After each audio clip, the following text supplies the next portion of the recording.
Arrange marriage అని మాకు తెలుసు.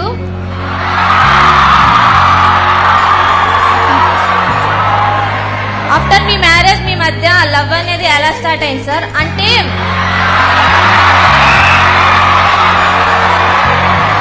చెప్పమ్మా. అంటే అరేంజ్ మ్యారేజ్ అయిన కపుల్స్ మధ్య అంత బాగుంటుందని బయట అపోహ సార్. చాలా పర్సనల్ క్వశ్చన్ అడిగావు చెల్లి. Life is all about an understanding. మన తల్లిదండ్రులు చూసి నేర్చుకోవాలి, మన అవ్వతాతలు చూసి నేర్చుకోవాలి. There is greater bond, greater understanding. That is the strength of an Indian family. ఈరోజు భారతదేశంలో ప్రపంచంలోనే అతి తక్కువ డివోర్స్ రేట్స్ ఉన్నాయంటే దానికి కారణం మన ఇండియన్ ఫ్యామిలీ సిస్టమ్. ఆ ఫ్యామిలీ సిస్టంలో అండర్స్టాండింగ్తో ఈరోజు నేను ఇట్లా రోడ్ల మీద తిరగలుగుతున్నానంటే ఇంట్లో బ్రహ్మని అర్థం చేసుకోగలుగుతుంది కనుక నేను రోడ్ల మీద తిరుగుతున్నాను. ఆనాడు నేను పాదయాత్ర చేయగలిగినానంటే ఇంట్లో సపోర్ట్ ఉంది కనుక నేను చేయగలను.